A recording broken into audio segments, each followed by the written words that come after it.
Абоненттік номер босыңыз. Абонент жауабын күтіңіз.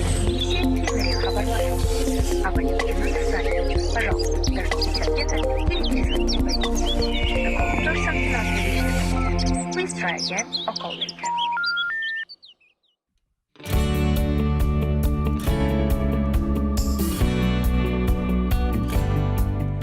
Армысыздар, бірлігі бекем, ауызбіршілігі айқын, тыныштығы тұрақты көрермен. Қазақ ТВ арнасында байланыс аясынан тыс жерде реалити шоуын тамашалап отырсыздар. Сіздермен бірге бағдарлама жүргізушілері мен Олжас Сальжанов және әріптесім Алма Алишева.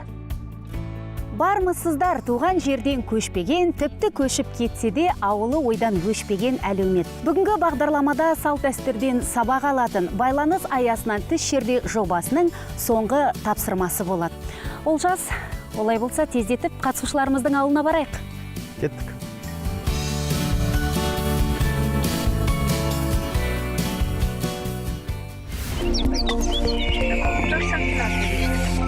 Please try again or call later.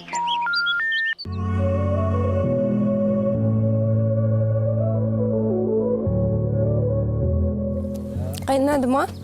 Қайнады, да. Ля, соль. Ля, соль алып көрші. Вот. Таран, соль, таран. Мынау соль мен арай? Жоқ. Мына жерде соль екеуі бірдей ме? Мына екеуі мен, мына екеуі көрінбей звучит. Как настроение? Менде бәрі жақсы. Ой, молодец. Заметьте, я уже на глаз начала разговаривать. Молодец. Бірдеңке сұрайын дегем сенен. Айта ой, сені тыңдап тұрмын. Біреу ұнай ма саған осы жерде? Ну, немножко сложно на самом деле. Что случилось? Нормально. Ну да, за 12 Үйреніп дней. кеттім саған. Сенде қандай сезімдер? Я не знаю.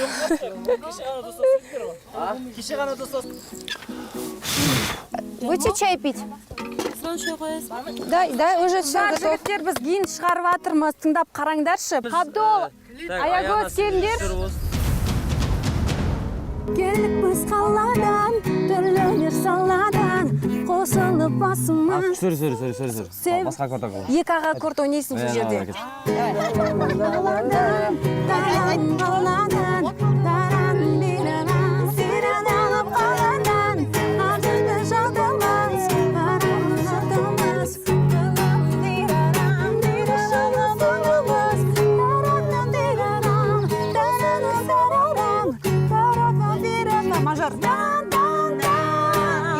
И кетет и байланыс аясынан тыс жерде.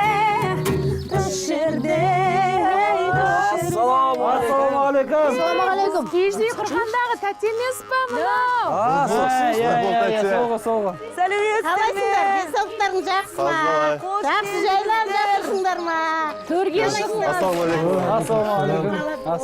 Қалдарыңызға жақсылар ма? Қалайсың қызым? Жақсы тәте. Ол қызды мен жақсы көрдім. Сақ кетем, келін қылайын деп. Саламатсыз апа. Қалайсың балам? Қош келдің. Ой, Сергей қалайсың? Жақсы. Қалайсың? Қазір өзгеріп кетті. Аты өзгеріп кетті ма? Сәлеметсіз ағай. Қош келдіңіз. Төрлетіңіздер. Төрге шығыңыздар, төрге шығыңыздар. Мақтап жүреткенсіздер. Асқа келдіңіздер. Ой, сендердің жағдайдарыңды білейік деп. Сендер бәрдерің алғаш келгенде әппақ қаланың ақсаусақ едіңдер, қауылың қара домалақ боласыңдар. Ой, Марсель балам, саламатсың. Қалайсың? Хамид деген ұрт. Апа аттарымызға дейін ұмытмапсыз. Жақсы өзіңіз қалайсыз? Жақсы, жағдайдарың қалай? Жақсы. Шүкір. Аташайдың Мына жер байлап қойшы мына жер. Жақсы ма екен? Ассалаумағалейкум, саламатсыз ба? Ауылдың кебең тірлігімен өмір сүріп Анау жаңбыр жауса, күн жел соқса, сендерді уайымдадым. Ой, айтпаңызшы. Анау жүріп жатқан бағдарламаларыңның барлығын көріп отырмыз. Керемет. Үйреніп қалыпсыңдар бәріне. Көрінесіз мен шиқарын тазалаған. Ой, қандай едім, сол үшін сені келін қылып таңдадың ғой. Келген қонақтың бәрі осыған құда түсіп кетеді. Сол әдемі қыз ғой енді. Шығарымды қандай тазалады, көрдіңдер ғой. Бізге жол ашып берсін апа. Дұрыс, алам жол ашып кетсін бізге. алып кетем. Қалай екен? Кигіз үйге өмір сүрген қалай екен? Жақсы, керемет. Таза ауа. Күшті, ұйқымыз қанат. Біз бұл ауаны сағынамыз. Апа шабыт келіп шөлен шығарып тастадық қой біз. Өнерлі адамға не керек? Басқа табиғат, таза ауа. Міне өлең жазатын журналисті міне. Кітапты қаншама кітап шыққан алдарыңда міне менің замандасым аталарың отыр. Мен өте қуаныштымыз аға. Өлеңдеріңіз көрсетіп, қазір түзетіп алатын болдық қой, жақсы болды. Аты жөніңіз кім аға? Қош келдіңіз. Таныс қойыңыздар. Менің есімім Сәрсенбек. Фамилиям Бекмұратұлы. Көріп жатырмыз әне күні қой қырқып жатқандарыңыз, тіпті асарға барып жүргендеріңізді. Бұл жалпы бұл бағдарламаның өзі бір құнды бағдарлама деп есептеймін. Көршілермен танысып кеттік, көршілерге көмектесеміз. Ой, қандай керемет әне. Аға, сіздің ана төсіңіздегі төсбелгіңіз туралы Бұл айтасыз ба? төсбелгім Қазақстанның құрметті журналисті деген төсбелгі. Жемісіңіз ғой ата. Иә. Қанша еңбектің жемісі. 10 шақты кітабым шықты. Оның бәрі бірдей журналистика саласында емес, сол 5-6 кітабым жаңағы поэзия, өлең. Жеңіс, қалай, мақсат орындалып жатыр ма? Бұл бала өзіна қазақша үйренем деп ана. Жанбота қалай? Жанбота сөйлеудің басын ұрай бастады. Бұдар мына өзіміздің міне келіп отырған Сергей бар, Марсел бар. Содардан үлгі алып, міне өзінің тілін өздері жақсы үйренейін деп жүрген балалар. Әдемілеп айтып жіберсеңші, бір-екі сөйлем. Апаң айтсаңшы, айт. Мен жерде көп сөздер үйрендім. Маған бәрін айт. Мен бешбір мақ жасадым. Қандай бәрекелді міне. Шекарын тасаладым. Біз бұны естіген жоқпыз ғой, Мен шай құйып жүрмін. Ол қанында бар ғой, затында бар ол. Қандай? Жеңіс те біраз сөздер үйренді ғой қазір. Жеңіс қане? Ал енді не істеймін, енді не деймін, өткені қазір қан тартайды ғой қазақта. Міне, азаматтың сөзі. Осы бағдарламаға мен өте ризамын, өткені мен атқа міндім, атқа міндім, сосын қыз үйді жасадық, сосын екі рет асарға бардық, балшықшы, ошақ жақтым де. Сол маған Көрдіңіз ба қалай сөйлеп жатқан бірінші? қазірге маған Алғаш қазақ тілі өте, қалай еді, очень нравится. Ұнайды дейді. Көңілінен шықты дейсің ғой. Жанына жақын келіп тұр. Ол енді жаңғыз күнде бітетін дүние емес қой балалар. Сөйте үйренесіңдер. Мен сендерге мына кигіз үй туралы кішкентай айтып кетсем, өзім келін болып түскенде осындай кигіз үйге түскем. Атам бар, енем бар, 4 қайынсіңілім бар, 2 қайным бар. Енді мен жолдасым бар, сол келін болып түстім осы кигіз үйге. Сода мына оң жағына төсек сақ қойған, ана қазан жағында ата-енем төсегі тұрады. Төр жағында қайындарымның төсегі, қайынсіңілдерімнің төсегі тұрады. Содан сол бәрінде өз-өзінің шымылдығы бар. Енді қазақ деген халық жалпы мына гигиенаны ерте сақтаған, мәдениетті, ибалылықты сақтаған соншалық қой. Жатқанда барлығында жеке-жеке шымылдығы бар. Сол шымылдыққа кіріп шешініп, шымылдыққа кіріп енді өзінің бойын түзеп алатын да. Ал одан кейін шығып келін деген таңертең ерте тұрасың. Ауылда қанша үй бар, сол үйдің барлығының түндігін ашып тастайсың. Содан кейін ол сол келінді сонымен бағалайды. Бәрі батасын береді келінге. Соны кәдімгі енді өзіңде жақсы болып қаласың, енді бата алып жатырсың барлығының. Қазіргі заманда сторис қой, қайырлы таң деп саласың ғой қазір. Түндігіміз біздің. Сторис демекші, телефонсыз өмір сүріп жатсыңдар ғой. Бола ма екен? Апай, біз жеңіске жетсек те, кейде телефон таратып береді ғой күн қайыр бағдарлама сайын. Телефонымызды алғымыз келмейді. Түсінесіз ба, өйткені біз телефоннан қатты шаршап кеткенбіз ғой. Нағыз демалыс болып жатыр мына жақта. Ұйқы қаны. Телефон алсақ, басқа әлемге кіріп кетеміз. Сөйлеспей қаламыз. Бір үйде 4 адам болса, 4 адамда 4 телефон. 4 жаққа. Бірге отырып, шай ішіп отыр, тамақ ішіп. Ішігенін жегенін біледі. Мына кісінің жағдайын мен білмеймін, бұл кісі менің жағдайын білмейді. Ананың жағдайын білмейді дегендей. Тіпті 1 жасар баланы да қолына беріп қойғанбыз. Ол қалыппен кете берсек бізде келешек жоқ қой. Мына бағдарламаның соған да әсері болып тұр ғой. Байланыс аясынан тыс жерде деген атауының өзі жақсы келіп тұр мына бағдарламаға. Оған мына жастар да үйлесіп жатыр. Таныстыңдар ма бір-бірлеріңмен? Таныстық жалпы біздің таныстықтың бар ғой, өте тез болғаны, телефон сол жоқ болғаннан кейін. Телефон деген айтады ғой, жақындағыңды алыстаттырады, алыстағыны жақындатады деген сияқты. телефон жоқ болғандықтан бір-бірімізбен әңгіме дүкен құрамыз. Біреулер өзінің өткен өмірін айтады, қиыншылықтарын айтады, әзілін айтады. Бір-бірімізге ішкі сырымызды ақтарамыз да, содан кейін біздің таныстығымыз жалпы 3-4 күннің ішінде қатты нығайып кетті. Сол телефонның жоқтығының арқасы. Телефон болған кезде шында да бәріміз теріс қарап жата береміз ғой. Телефонның пайдасы мен зияны бірдей болып отыр ғой. Айтайын ба, мен не үйрендім? Не, сен не үйрендің? Атқа педикюр жасау. Таға соқтық қой астына.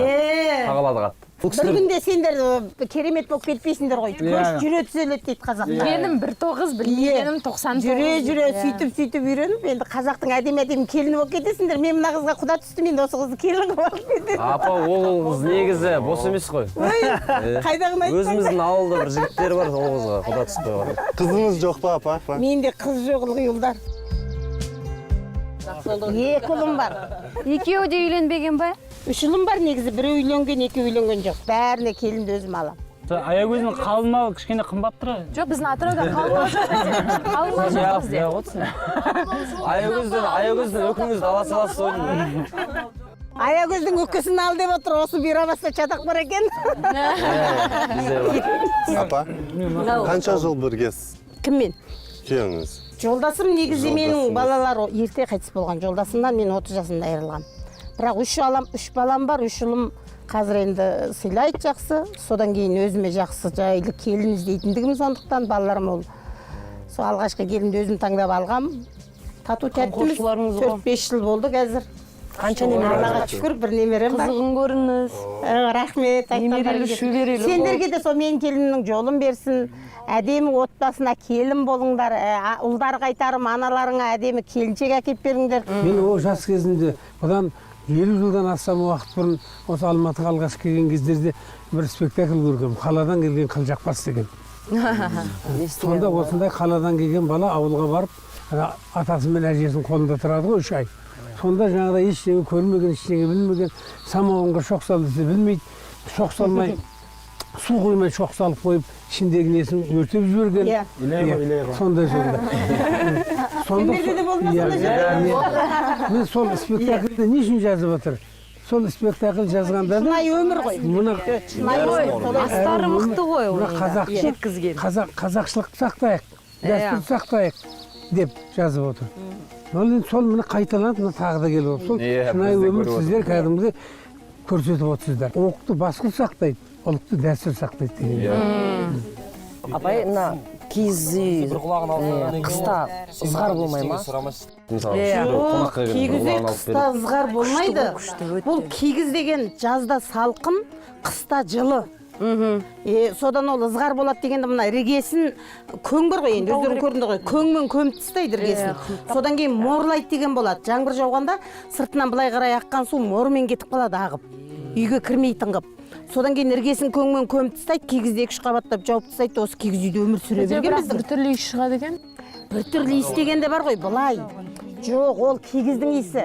Кигіздің иісі дегенде ары қарай айтатын болса, ол малдың шуашы ғой. Бірақ ол жоқ, ол жақсы дүние. Неге мен айтайын ба? Сіңбейді ғой сізге. Сіңбейді. Сіңбесе болды ғой? Ол бірінші сіңбейді, екіншідеші мына қазіргі заманда кигізді біздер ана сабынмен жуып, бірақ шуашын кетіріп тастап керектенетін болғандықтан кигізден су ағып кетеді, кигіздің сапасы кетіп қалған. Ал егер кигіздің сол өзінің табиғи сол несі бар болса, сақтаған болса, онда мына ұқсап басқан кигізден бір-біріне тұтасып қалады да су ақпайды. Су не өтпейді, жаңбыр өтпейді мысалы. Сондай болады да, содан кейін ол табиғи кигіз. Әдемі емес пе? Тезектің иісі шығып тұрған. Киіз үйді патент алған жоқ па, ешқандай халық? Жоқ, негізі мен мына патент деген нәрсеге келіспеймін. Бірақ енді дүние жүзіне патенттеуге болатын шығар, қазақтың халқы. Бір адам патентлеп алуға болмайды. Бұл халықтың өнері, халықтың қазынасы. Дұрыс айтасыз. Бұл мысалы біз патенттеп алатындай кигіз үй деген 2 түрлі болады. Қазақи, қалмақи деген, бұл кигіз үй моңғолдарда да бар, өзбектерде де бар, қырғыздарда да бар, түріктерде де бар, якуттерде де бар. Сондықтан біз оны әр ұлттың өзіне тән ерекшелігі бар кигіз үйдің. Мысалы қазақтың кигіз үйінен моңғолдың кигіз үйінде қар жоқ. былай бүтін түзу ғана болады. Ал қазақтың киіз үйінде былай өзінің қары бар. Несі кең іші.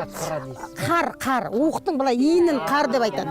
Мына уықтың иінін қар деп айтады. Сонда сол өзінің ерекшелігі бар. Сондықтан ол ешкім оны патентлеп алып, ол ешкім. Мысалы, сен киіз үйді апарып Германияда біреу сатып алса алған шығар, екінші біреу оны жасай алмайды. Ол қазаққа жәнеттен қазақтың киіз үйі. Ұлттық болып ол патентлейді. Әйтпесе мен кейбір мына қазір бір өнерді жасап, қазақтың ұлттық өнерін жасайды да мен патентлеп алғам, заңмен қудаланады дегенге келіспеймін. Сендердің де болашақтарың бар, жастарсыңдар, ертең талай өнер иесі боласыңдар, сондықтан осы естеріңде болсын. Бұл ұлттың қазынасы, ұлттың дүниесі, ұлттың төл өнері. Біз тек қана жалғастырушымыз. Мен мысалы өзім қолөнер шеберімін, осы кигіз үй жасаймын, термебау жасаймын. Бірақ оны мен ешқайсысын бір өнерді мен патентлеп алуға менің жетпейді, маған арым жетпейді. Неге десең ол халықтың өнері, ұлттың өнері, мен тек ұрпаққа үйретем. Ұлттық дәстүрді жалғастыру үшін әрбір қазақпын деген, қазақ ұлтымын, мен ұлтым қазақ деген азамат, ұлы болсын, қыз болсын, бір еңбек сіңіру керек, бір әрекет жасау керек. Ол әрекет жасау Алатауды көшіріп жіберу емес, әркім өзінің қолынан кішкентай ең болмаса басына еркек тақия жүрсе де, ол да ұлттың дәстүрін насихаттаған. Қыз тіпті болмаса мына жеріне бір ұлттық бір жаңағы қошқар мүйізді бір өрнек салып киіп алса, ол да болса ананың қазақ екенін көрсетіп тұр. Мен өзім бір кітабым толықтай дәстүрге арнап, қазақтың кейбір көне сөздеріне өлең жазғам. Ал енді балалар біз уақытымыз тығыз, сендердің жағдайларыңды біліп кетейік, көріп кетейік деп келгенбіз. Мықты екенсіңдер. Бір баталарыңызды беріп жіберсеңіз, ата өзіңізді баталайды. Ал жастар, айналайындар, мына бағдарламаларың баянды болсын. Аумин. Ел көретін үлкен осындай хабар болсын. Жолдарыңыз ашық, жарқын болып, енді бастарыңыз сау болсын. Аумин, ата.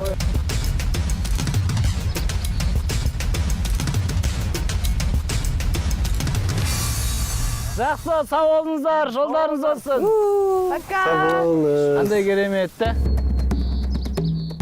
Ағамыз бен апамыз күшті бір рухани дүние беріп кетті, бізге. Біліп жүреміз енді, әлемнің қазақтары біліп жүреді оны. Біз оқыдық, тоқыдық дейміз, бірақ біраз нәрсе білмейді екенбіз. Досыммен жүріп қоймай, аяғы жүріп қоймай. Айырылдым ғой бұл. Жалпы мынандай да атам айтады, әйел алатын болсаң, табиғи сұлулығын көріп ал деп. Сосын бүйтіп жуындыра саласыз.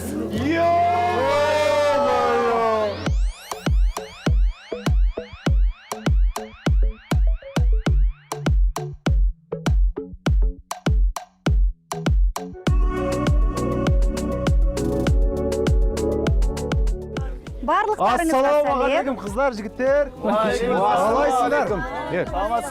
Амансыңдар ма? Көңіл күйлерің жақсы ғой, бүгінгі күндерің қалай басталды? Әдеттегідей күшті, керемет. Бізге қонақ келіп кетті ғой. Қойыңдаршы. Алдында келген апамыз келіп кетті. Жоқ. Біраз құнды нәрселер айтты. Міне керемет. Біраз нәрсені біліп алдық. Үкі тағып кетті, сосын біреулер қызғанып, әне су құйып жүрді үстіне. Солай қызықтар басталып жатыр бізде. Не жүдір. Жақсы қыздар, жігіттер, бүгін енді ұлттық дәстүрімізді ұлықтауды мақсат тұтқан бұл жобаның соңғы тапсырмасын орындайсыздар. Қалай бір қимастық сезімі жоқ па? Бар. Бір-бірлеріңізге бауыр басып қалдыңыздар ма? Бұл жоба аяқталған соң барлықтарыңызға ұялы телефондарыңыз қайтарылады, бір-бірлеріңізге хабарласып, қал жағдайларыңызды сұрасып тұратын боласыздар. Тапсырмаға дайынсыздар ма? Дайынбыз. Тапсырма. Әзірге құпия болсын. Оған қандай киім керек? Бізбен бірге жүріңіздер. Осы киімдеріңіз болады. Мне просто неудобно в платье было. Жақсы, бар жүгір, тез киіміңді алып. Басыма орамал тағып алайыншы. Мен киімдерімді алсаш. Спортивка. Жүріңдер. Уақытта алмаймыз, жүріңдер.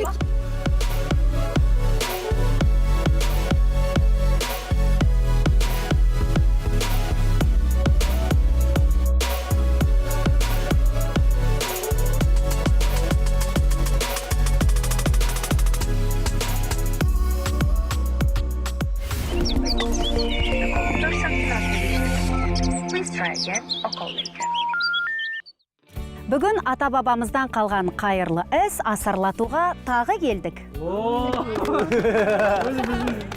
Президентіміздің бастамасымен 2020 жылдың еріктілер жылы деп жарияланғаны белгілі.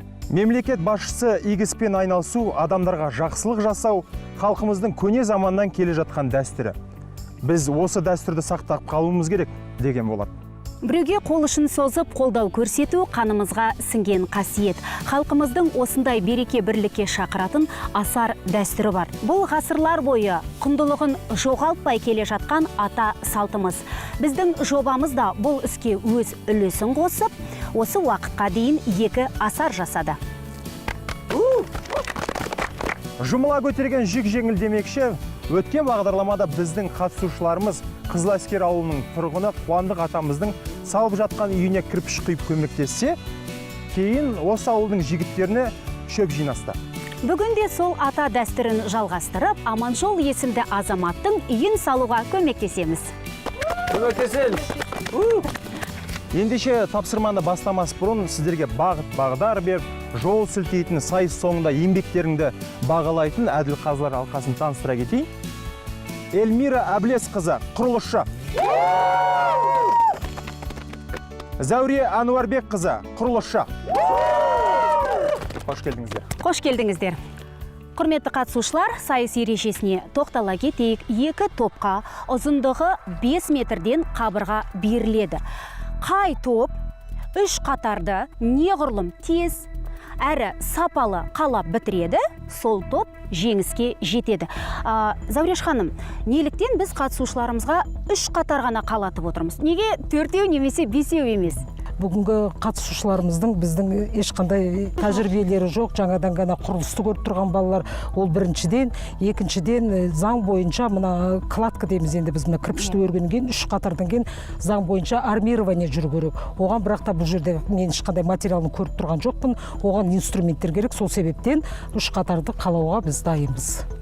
Жақсы, түсінікті. Құрметті қатысушылар, сайысты бастамас бұрын өз ісінің мамандары кірпішті қалай дұрыс қалау керек екенін үйретеді. Келістік па? Келістік. Іске сәт. Жүріңіз, Зауреш ханым. Ал құрметті қатысушылар, келіңіздер. бәріміз топ-тобымызбен бөлініп тұра қалайық. Бәріне көрінетіндей болсыншы, я, Зауреш ханым? Заманның өзінің әр ықпалына қарай, әр иегесі ме, хозяйыны ма деп айтуға болады, өзінің шамасына қарап жаңағы материалды жасайды. Негізі заң бойынша, мысалы мен өзім үй салғанда, ол растворды 1-1-ге жасау керек болған құм, жаңағы цемент 1-1-ге жүреді, топырақ аз-маз болатын. Бұл жерде тек қана топырақ екен, енді иесінің талабы бойынша оған да істейміз, олай да істеуге болады. Сондықтан жаңа балаларға мен қазір көрсетейін, қалай бастайтын. Рет-ретімен бәрін түсіндіріп айтам өзім. Бір бала мына жақта маған растворды беріп тұрсын, кім елай сен ана жақта. Қалай барсын? Зауреш ханым, топырақты сумен қалай араластыру керек? Жігіттеріміз соны да білсін. Топырақ деген эластичный болып тұр керек. Кәдімгі нанға майды қалай жағады? Жағылады ғой, мынадай жақсы болып жағылады. Сол сияқты сармайдай болу керек. Тым қою да болмау керек, тым сұйық та болмау керек. Осындай бір қалыпты болу керек. Сіз енді қадағалап тұрасыз ғой. Мен қадағалап көмектесіп көрсетіп тұрамын. Біз біріншіден игі жасап отырмыз, я, Зауреш ханым. Сол себепті ертең мына кірпіштеріміз құлап қалмайтындай, үй иесі бізге ренжімейтіндей болу керек. 3 қатар көтерсек те, бәрін сапалы жасайық, өзіңіз қадағалап, жаңағы жігіттеріміз дұрыс жасамай жатса, онда көрсетесіз. Жақсы ғой? Ал балалар, қараңдар. А не үшін су құяды?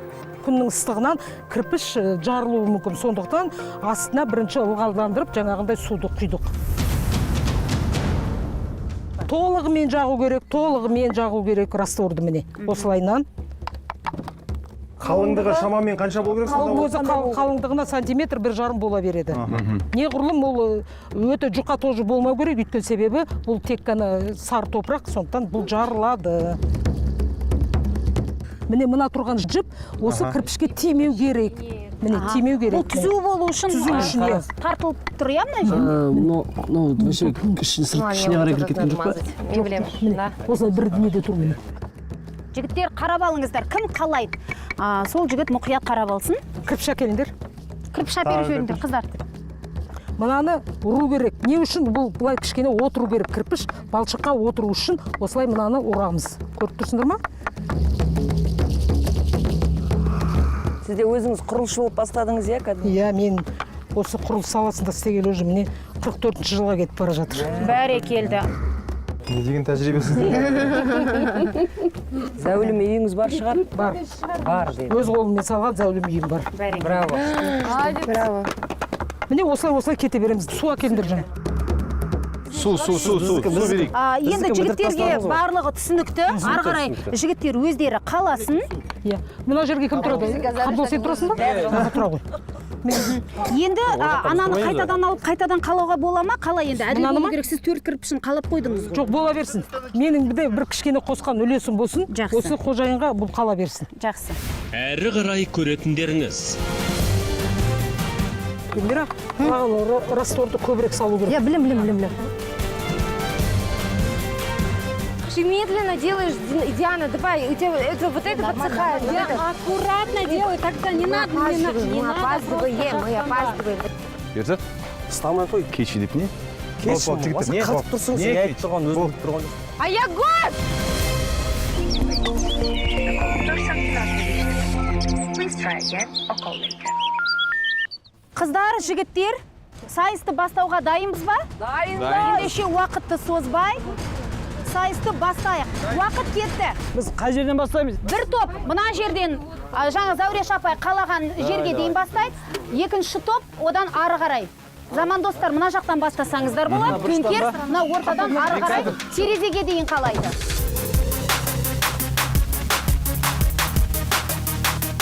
Мына балшық жетпейді ғой, апай. Жетпейді, қазір оны тағдай өте берме.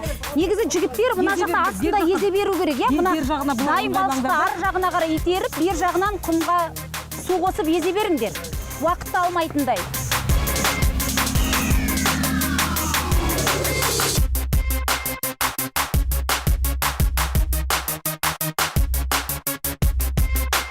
Мынаны дұрыс па, осылай ма? Мына жерге арасына не істеймін ғой да, балшық саламын ғой. Сосын дұрыс қой да, осылай кете берем бе? Солай кете бер, иә, ортасында мынандай ашық қалатын болса, оны андай балшықтан толтырып жібер, одан Да, он заполнил, и когда он вот так толкает, она набирается в бок. Видишь, смотри, вот. Түріне қарайсың да, түріне қарасам, басқа ұлттың балалары екен да. Бірақ қазақ тіліне судай. Барынша насихаттап жүрміз ғой қазақ тілін. Абайда, Нарис Сұлтан, үстімізге шашырады ба? Мен енді кешірім сұраймын әрине, бірақ бұл стройка аға. Сондықтан ол жеке сіз ренжімейін. Сіздерге оданша қашып кетуге тура келеді. Мен барынша жақсылап істегенге отыр. Жүрмішші, мына жігіттеріміздің жұмыстарын бір қарап келейік. Мына жақта Жанбота мен Ерзат қалап жатыр. Ерзат бізде негізінде өте талантты жігіттердің бірі. Қолына бәрі келер. Көрініп тұр, иә, қалауынан. Өте жақсы. Әлбет жылдамдығы да бар Ерзаттың. Өте тиянақты орындап жатыр, иә? Өте тиянақты, мына шетіне кішкене салып жібермей бүйтіп қалмасын. Жоқ, бізге неме жоқ болып тұр қазір. Мен бүйтіп жатырмын, мына жерге толтырамын да. Сосын кірпіш итереміз, өзі жабыс қалады екен. Бірақ та толығымен жаю керек. Кірпіштің астына толығымен жайыңдар. Бізден қоя бер мынаның үстіне. Ана Жанботаға көрсетіп жібересіз бана, ол бірақ үстінен кете берем дейді, былай қарай. Жүзі қылып кете берем дейді. Бір қатарда аяқтамай екіншісін бастай беруге бола ма? Болады. Жанбота кірпішіңді әкелші, мен саған көрсетейін. Гүлмира, кірпіш керек. Зауреш ханым, негізінде Жанботаның өзінің жасағаны дұрыс. Өйткені жаңа басында сіз көрсетіп кеттіңіз. Қалыңдығы қанша болу керек деген сияқты, қалай жағу керек деген сияқты. Сондықтан Жанбота қалақты өзің ала ғой. Өзің алып, өзің қаттыр. Енді осы қатармен кете бер. Толығымен жай. Толығымен кірпішің бәрі мынау түгел шетінің бәрі не болып тұр. Нужно накладывать смесь, не жалея, Жанбота. Перевод для тебя. Қабдол да бізде қолының ептілігі бар жігіт. Өте шапшаң келе жатыр. Жарайсың, Қабдол.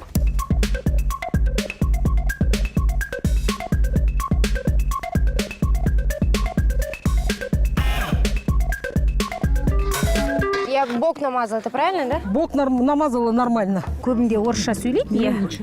Бірақ дегенмен қазақ тілін үйреніп жүр. Тамаша. Бүгіндікке қандай жаңа сөз үйрендің?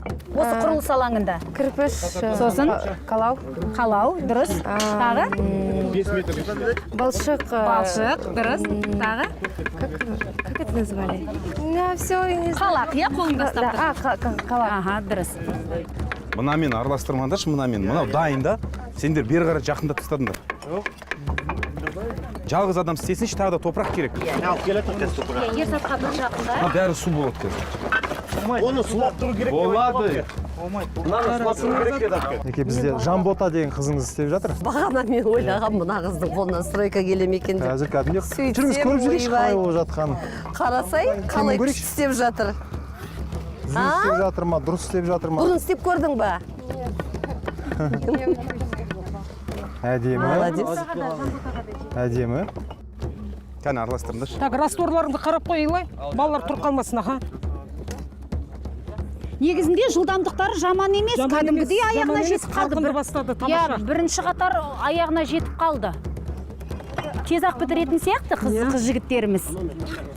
Жас келсе іске деп бекер айтпаған ғой міне. Иә, біздің жігіттер асарлатып үйретіп қалды кәдімгідей.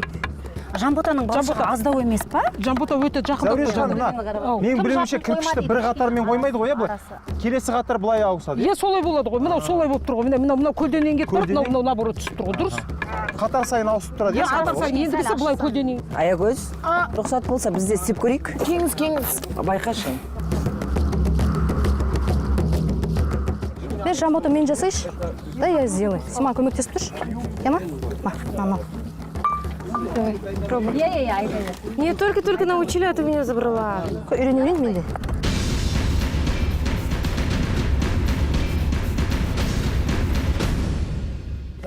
Гүлмира, маған растворды көбірек салу керек. Я білем. Просто Тездетіп, иә, кішкене жылдам көбірек аямай салған дұрыс ау. Зәуреш ханым, негізінде мына кірпіштердің жарылып кетпеу үшін, қабырғаның түзу қалану үшін неге мән берген дұрыс?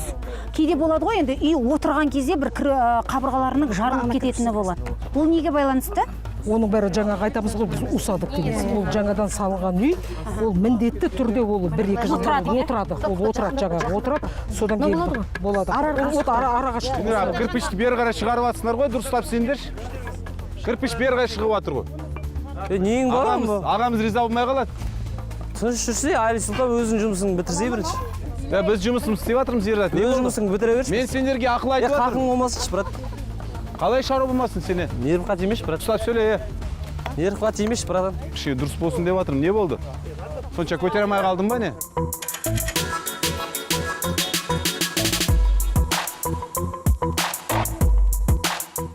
Қабдол, осы байланыс аясынан тіс жердей жобасында сен кәдімгідей... Ой, Ерзат, кешірші. Шаштарыңның биралығына қарап шатасып тұрмын. Ерзат, жалпы осы команданы алға сүйреп келе жатқан өзің не айтасың осы туралы? Жалпы команданы алға сүйреп келе жатқан мен деп жалпы айта алмаймын. Команданың жұмысы өте жерек. Просто мен команда капитаны болған соң көрініп тұратын шығармын. Команданың жұмысына мен бәрі бастап жатқан сияқты. Сені және Марселен мен Илайды салыстырғанда сенің қолыңнан бәрі келеді, сен араларында ерекшеленіп тұрасың. Жоқ, менде қолымнан келмейтін нәрселер болып тұр. Менің қолымнан келмейтін нәрселерді менің командам жауып отырды. Сен ар жағын қалай бересіңдер ба? Бөлек шелек жоқ болып тұр ғой. Да. Тезірек асығайық, иә? Мен тұрдым, жеңісі. Солайна қалай? Су керек па? Мне другое ведро, давай. Су керек па? Су бар. Али Сұлтан, шелекті берші. Не дейсің? Балшық берші. Балшық немен берем, ана шелектер. Анау шелекпен бере бер. Ана шелекпен бере бер. Ол ана нені топырақ тасу үшін шелек. Там же хватит, братан. Один, да, мне по-любому нужен. Біреу су, біреу топыраққа дейін. Берші, су берші. Алло, Аягөз, су берші. Есіңдерде екі шелек балшықтан. Жоқ қой, сол екі-ақ шелек қой. Мына жер екі шелек, басқа шелек. Один. Ойбай, мен құсыммен алып кетіп тұрайыншы. Мына.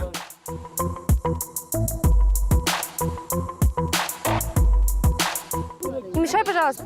Не мешай, пожалуйста. Аягөз, у меня нет времени, честно. У нас тоже нет времени.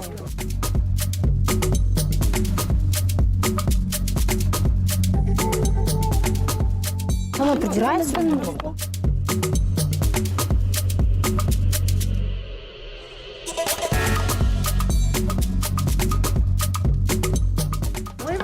Апке, сіз біздің жұмысымызға қарап қойыңыз. Жақсы бағалайық. Талантты адам әр қашанда талантты. Бұлар кез келген жағдайда бейімделіп кете алады да. Иә, дұрыс айтасыз. Кәнеге Зәуреш ханым, Қыздардың жұмысы қалай? Тура келе жатыр ма? Кірпіштер дұрыс Негізі қалап жатыр ма? талап бар. Негізі талап бар. Талап бар, иә? Талап бар. Тағы да кішкене су құйып тұр. Қоюланып қалмасын.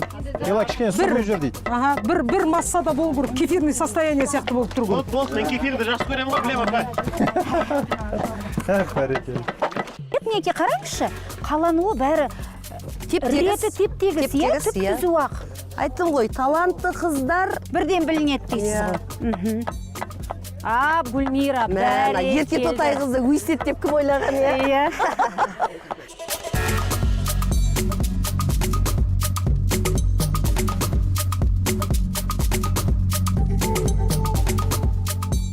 Называется, знаешь как?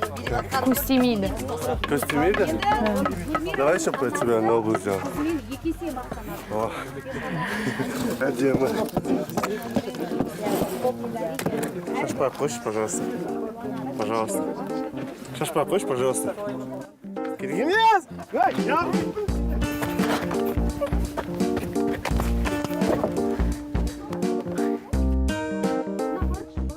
Не болды, жігіттер? Қашып кетті ана. Кім шашып кетті? Уақыт ішінетпейді ол, нормально. Кім шашқан? Абайлаңыздар, жігіттер, қыздар. Айтпайын кім шашқанын. Төрешілер білмесін. Мен шашқан жоқпын, тәте. Мен бетіңе қарасайшы. Ол беттен көз тимесін деп аталынады. Қыздар, жігіттер, уақытты тек өткізбейік. Марселен, тиіп қашып жұмыс істемей, Илайға көмектесей, қара терге түсіп. Бағанадан бері бәрін осы ұл істеп жатыр.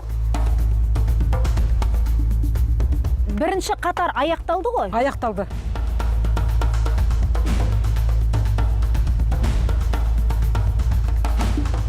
Қыздар, жігіттер, біз игі іс жасап жатырмыз. Бүгінгі бағдарламаның мақсаты сол, көмек көрсету, сондықтан сапалы жасайық, ең бастысы. Иә, Қабдол? Иә, әрине. Сіз дұрыс айтасыз әрдайым. Мен сіздің айтқаныңызға қосыламын.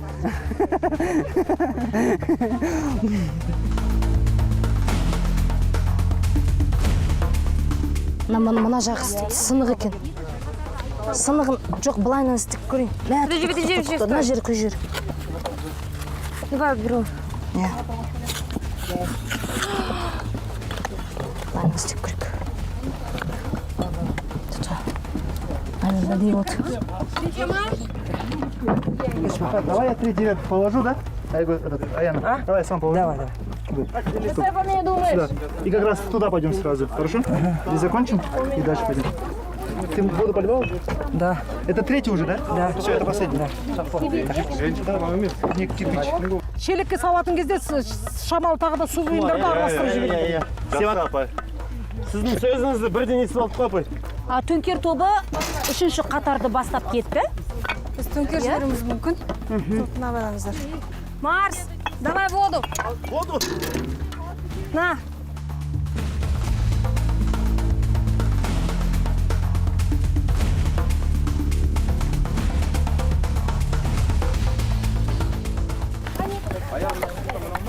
Мен кірпіш қалайды деп кім ойлаған Аяна бізде бар махаббатын салып, тіпті балшықты қолымен жағып жатыр. Қараңызшы. Біз жұмыстан қашпайтын, жұмыстан желкенбейтін адамбыз. Тәжірибе болған. Балшық берші. Алмаханым балшық бере аласыз. Қалай әперейін? Не істейін? Алып берем. Ма, салтына. Мынау ма? Әкеліңіз, ой жоқ, сіз Шелегімен бірге көмектесейін деп жатырмын ғой, қайдан білейін? Жоны. Міне, қолым бәрі осылай. Ештеңе етпейді. Адамдарға көмектесуіміз. Тас, міне тұр ғой. Бәрі бар.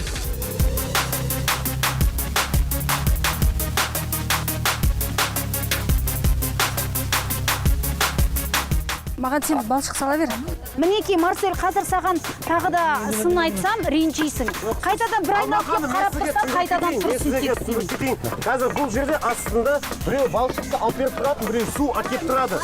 Біз осы жерде заман достар тобымен, Али Султанмен, және де біз бәріміз по очереди жасаймыз, чтобы Али Султан қазір аз жасақпаса, немесе біз аз жасақпасақ, бәріміз теңдей бал алу үшін да. Али Султан, теңдей бал емес, әрқайсың жеке-жеке бағаланасыңдар. Бәріміз жақта керемет сыйлатқаннан кейін бәріміз жақсы алады. Білмеймін, неше рет саған көзім түсіп, бәрібір сияқтысың. Бірақ мына жерде бірде астында бірде болайық деп жатқанымыз жайымыз ғой. Балшық. Ал. Бәрекелді, дұрыс жұмыс істе, қолыңа күрек ұста. Сенің биіңнен пайда жоқ бұл жерде, Марселен. Ойбай! Жоқ, төрешілер, по-любому қарап отыр. Давай, поднимай. Тұр.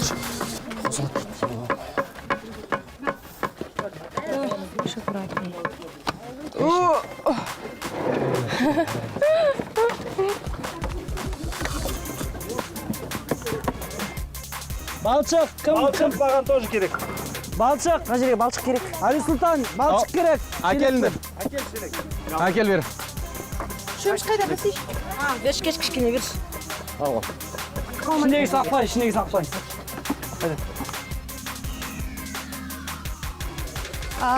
Бұлар екінші қатарды толығымен аяқтады, үшінші қатарды енді бастады. Ал заман достар тобында үшінші қатарды жалғастырып келеді. Мен көмектесіп жіберейін. Кадол. Көмектесіп жіберейін дейін. Кәз. Кел, астына көтер жер. Кеттік. Бір, тоқтай, рас. 1, 2, 3. Ар жағына қалай беріңдер, бері қарай. Ар жақ басып бермесіңдер. Давай, он говорит, это что делает? Мына. А там что делать вот тут? Жібер. Андағы не, проем ғой, е? Иә. Жарты кірпіш сала салай ма? Четіне салды, четіне целый қылды, ортасына кесін салып Кесінді салуға болатын сияқты. Қашындар. Міне астында да солай тұр ғой. Не? Не қып сындырдың? Не үшін сындырдың? Қиықтарды әне қоп қойдым ғой мен саған. Болды. Туй! Мына жерге симей жатыр ғой. Мына жерге көрінбе ме? Міне, Қабдол. Қарасай, сип тұр ғой. Давай, сөйтіп тұр ма? Қара, мынау. Сип тұр ғой, әне. Давай. Ты медленно делаешь, Диана, давай, у тебя это вот это подсыхает. Я аккуратно делаю, так-то не надо просто Мы опаздываем, понимаешь? Я понимаю все, но аккуратно, это же долго. Идите, делайте. Мы опаздываем, вы поймите, пожалуйста. Шутки, что ли, играем? Мы что, здесь краски красим? Вот так. Блин, они Вот стоят, так, медленно делают, пожалуйста. подсыхает вот эта часть. Вот эта грязь, она подсыхает. Если делать, так делать быстрее. Шаттақ шығармаймыз, қыздар. Қайсы, Жанбота ма? Как всегда ғой. Басқа кім болушы еді? Жанбота неге тек қырыла бересің Өзі атақта аты шатақ шығарғыш болды ғой бұл қыз. Шатақ гүл деп қою керек сен атыңды.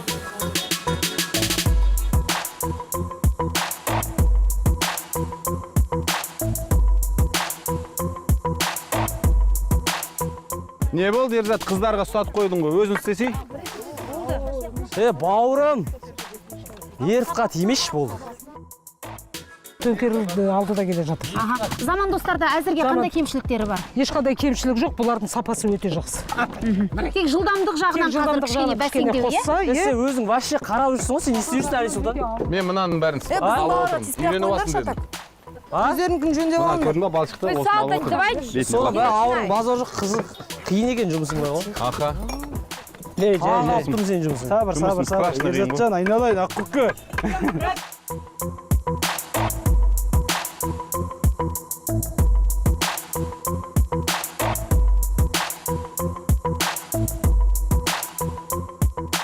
Заман достар, кішкене жылдамдықты қосамыз, төңкер тобы аяқтауға жақын. Кім бірінші болып аяқтайды, сайысты сол кезде тоқтатамыз. Балшық, дайте балшық, пожалуйста. Марс!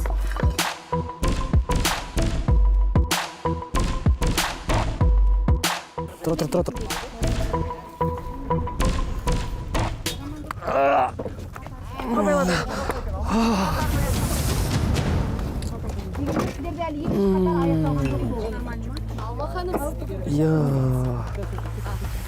Айбай, кистім ай. Астынан көтеріп беру. Астынан беремін.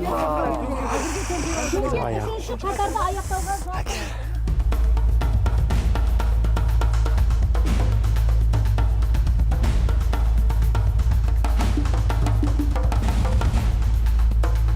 Жаман қарап тұрсың ғой маған тек, а? Тысқайып жүрсің ба? Жоқ, жұмыс жасасашы енді бірдеңесі. Мен жасап тұрмын ғой. Не, қарап тұр дейсің ба? Жасап, әдемі жоқ, сен қарап тұр дейсің ба? Ұят емес пе қыздарға сөйтіп қойған? Қайырып тұрған адам ұқсап қарап тұрсың. Жоқ, қыздарға сөйтіп қойған ұят емес пе? Жоқ, сен маған андай ғой. Бір білмеймін, бір тоқалдан туылған адам ұқсап қарап тұрсың. Не дейсің? Мен бір тоқалдан туылған адам ұқсап қарап тұрсың. Мен саған тоқалдан туылдым деп айттым ба не? Неғып қарап тұрсың деп. Қараймын, өзім білемін кімге қарайтынын. Онда жұмыс істесейші лучше. Жұмыс істе демеші, сен маған мыңқылдай бермеші бар ғой. Жігіттер, сабыр. Сабыр, біз мына жерге жақсылық жасайық, көмектесейік, игі іс жасайық деп келіп отырмыз. Біздің басты мақсатымыз сол. Кішкене сабыр сақтайық, иә? Соңғы күндерің қалды, ертең сағынып көрісесіңдер сосын.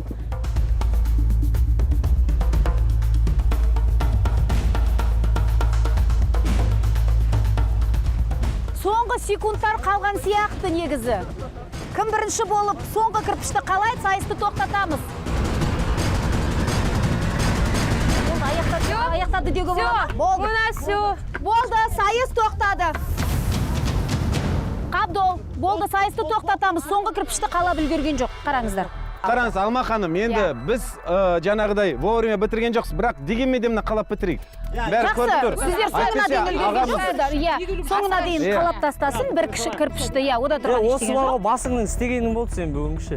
Сен әлі де маған қадалып тұрсың ба, айналайын? Сен ғой маған қадалып тұрған. Не болды енді? Болды ғой, қойдық қой. Жүрші болмаса, жүрші сөйлесейікші айналайын. Жүрсің, неме.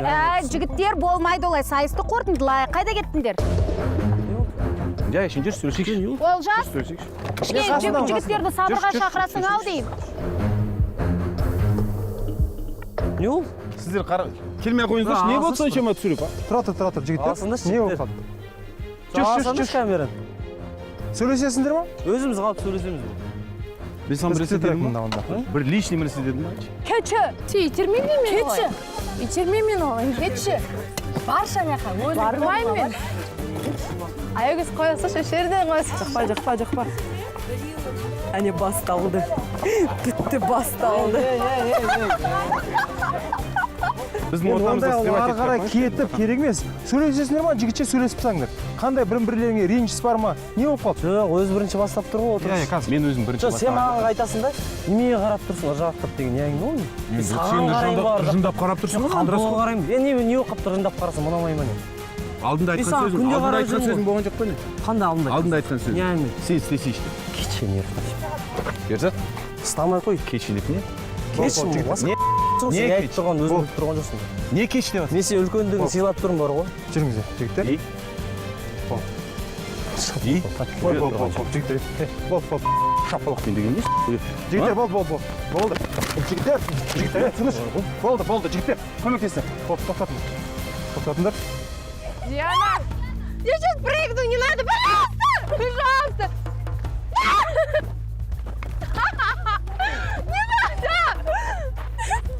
А я гос!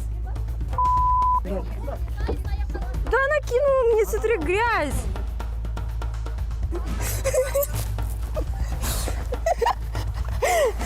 Ойбай, құлайсың жындап. Ойбай. Не надо. Давай.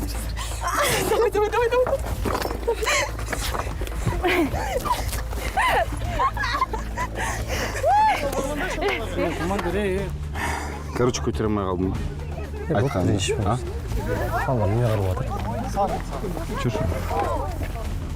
Она мне сама кинула, смотрите на мои волосы. Лицо испортила. Я оттуда с первого этажа только что прыгнула на пол. Бері түс. Ескертіңді бері түс.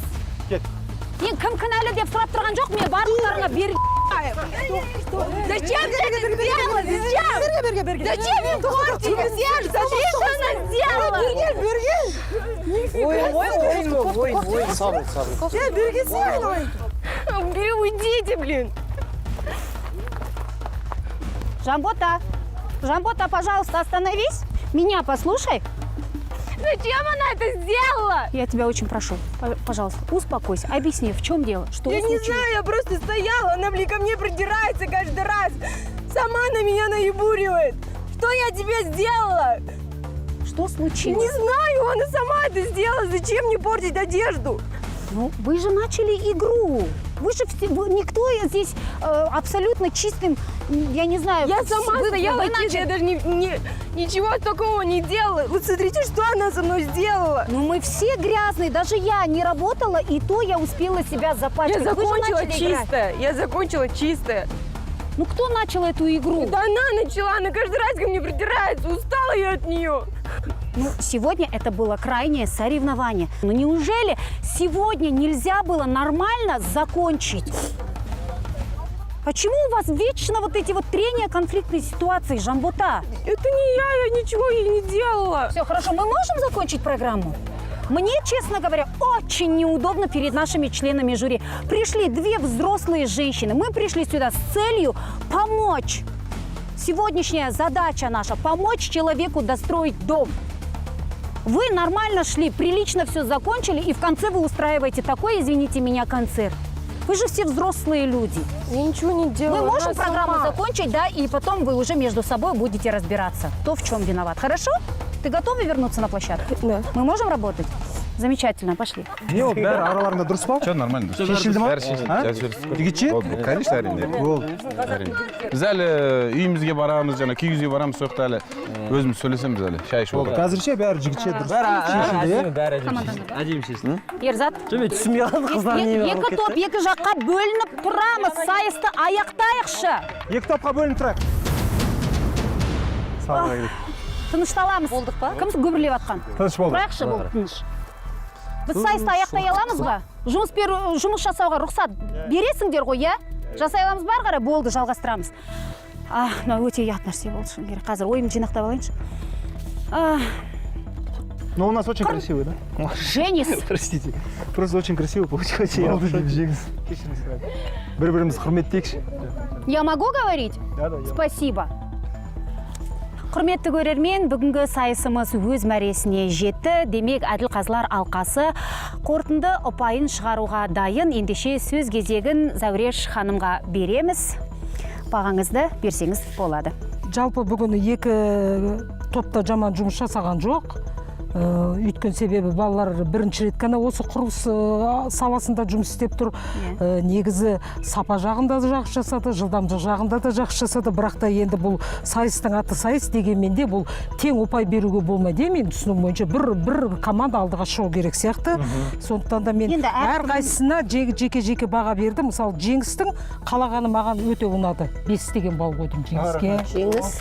Әли Сұлтан, ол міне раствор езіп далада жүгіріп жүрді. Ол да еңбек. Езген жаңағы растворы қандай керемет, прям мынанға май жаққан сияқты лыпылдап тұрды. Оның да ол бабын біліп тұрды. Ол балаға мен тоже 5 қойдым. Рахмет, жарайсыз. Қабдол міне жаңа кладка жасады. Өте риза болдым. Өте сапалы жасады. Қабдол керемет. Осын жалғастыра берсең, сенен мықты құрылысшы шығады. Кетті мен, исалам. Аяна мен Аягөз 4 қойдым енді. Олар қыздар болған кейін кішкене енді былай Егемдері келмей жатты, иә, қолдарында? Салтанатқа 5 қойдым. Салтанат өйткені неге де жүгіріп үлгірді, кірпіш тасуға да үлгірді, су құйып та үлгіріп жүр. Bir қарасам қалап та жатыр. Салтанаттың жылдамдығы ұнады, сондықтан 5 қойдым Салтанатқа. Екінші Төңкер командасына Илайға 4 қойдым. Нағып. Негізі жаман емес, но енді бәріңе бірдей. Ойбай, бүкіл раствор істеген Илай ғой. Жасады, бірақ та енді 4 қойдым, оған ренжімейтін шығар. Бірақ та енді командасы бұның алды да, сондықтан. Бұның өзі кішкене сондай бір күнау деймін, Әділ Қазыларымыз да сөзге келіп қалып жатыр. Ол Әділ Қазылар бәріне бірдей қоя алмайсың бағаны, өйткені әркімнің өзінің қимылы бөлек. Әр адам бөлек қой. Біреудің мысалы кладкаға жылдам шапшаңдығы бар, біреудің раствор кезу бар, поэтому кішкене жайлау болды, жайлау. Жайрақ болды. Сондықтан мен шындығын айтып тұрмын, тазасын айтып тұрмын. Ерзатқа 5 қойдым. Ерзаттың қалаған жаңағы кладкасы жылдам болды. Сапасы да жылдам, шапшаңдығы да жылдам болды. Сондықтан осы мына нені шығарған Ерзат, айналайын саған рахмет. Стройкадағы адамдарға айтыңызшы, мен жұмыс қалсын. Өзіме келсін. Өзіме келесің. Зәуреш ханым сені жұмысқа шақырып жатыр, Ерзат. Рахмет апай. Әншілікті қойып құрылыс саласына кетсең. Марселге 5 қойдым. жаны қалмай жүгіріп жүрді. Тер дегені маңдайдан аққан тер тізеге дейін кетті. Молодец. Еңбек етсең ерінбей тояды қарғып сілемге дейді. Міне, сен сияқты еңбек ету керек. Қайталамыз, қанша қойдыңыз маған? 5 қойдым. Әне, неге 5 қойдыңыз? Сен жақсы жұмыс жасадың. Шапшансың сен. Жарайды, бәрекелді, жақсы жасадың. Абайлашы, Марселен. Гүлмира мысалы, Гүлмира кімнің командасында тұрды жаңағы, мына Ерзаттың командасында. Гүлмира Ерзатпен бірде қалады. Тең түсті, сондықтан Гүлмираға да 5 қойдым. Жылама, болды. Дианаға да 5 қойдым. Диана да прямо басыменен, шашыменен кіріп кетті. Доказательство. Біздің жаққа мүлдем келген жоқсыз. Келдім. Әділ бағалап Жамбылда тоже бірге жүрді, қасында тоже 5 қойдым. Алға шыққан Төңкер командасы. Сондықтан сендерге 29 балл, Заман достар тобына 28 балл. Бірақ ұпай ғана разница. Аха, енді Эльмира ханымды тыңдайық, сосын қорытынды нәтижесін шығарамыз. Мен ешкімді бөліп жармаймын. Бөліп тастадыңыз? Маған әр қазағым жалғызым. Маған барлығы бірдей. Барлығы менің балаларым. Сондықтан барлығына 5. Міне әділ қазы. Білмеймін. Мен олай қоя алмаймын. Енді Эльмира ханым, бұл сайыс қой. Қоя алмаймын. Сайыстың аты сайыс ол. Конечно. Біреу жақсы жаса, біреу жаман жаса. Олай болған жоқ менің көзіме. Біз өткен бағдарламада айттық. Әділ қазылардың бағасына енді ешқандай қарсылық білдірмейміз деп. Мен түсінгендім, вообще қимылдамау керек екен, сонда 5 қояды. Көп еңбек етсең, сен еңбегіңді бағаламай. Кім қимылдамай 5 алды, сенің ойыңша? Кім қимылдамай 5 алды осы жерде? Мен өз ойымды айттым. Барлығы қимылдады. Барлығы. Дегенмен әділ қазылар өз бағасын берді. Біз сайысты аяқтайық. Сонымен құрметті қатысушылар, біздің сайыстың қорытынды нәтижесі дайын. Жеңімпаздарды анықтайық. Заман достар тобында 58 ұпай. Браво. Төңкер тобында 59 ұпай. Жеңіс құтты болсын, Төңкер тобы.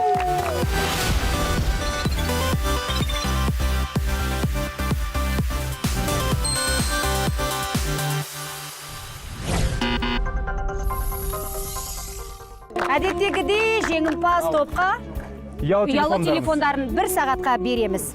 Браво. Байлан саясат ішерде деген сол екен ғой. Ой, апай, осы емес пе? Осы жүрек. Біз осы ғой қырылып жүргенбіз. Бәсе. Күшті апай,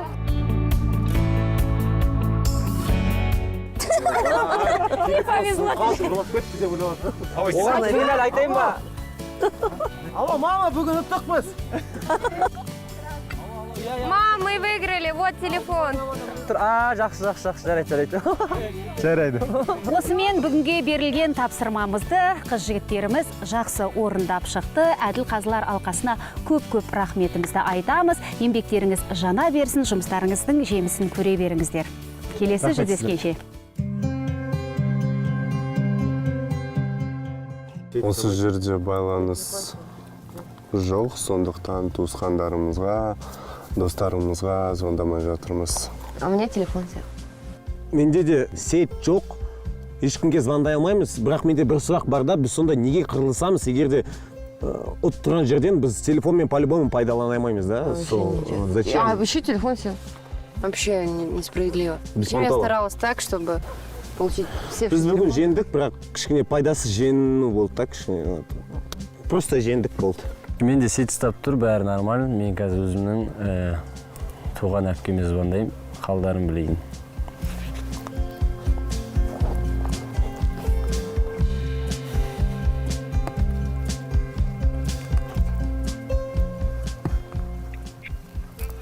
Алло. Қайсыңдар? Нормально. Не істеп отырсың? А?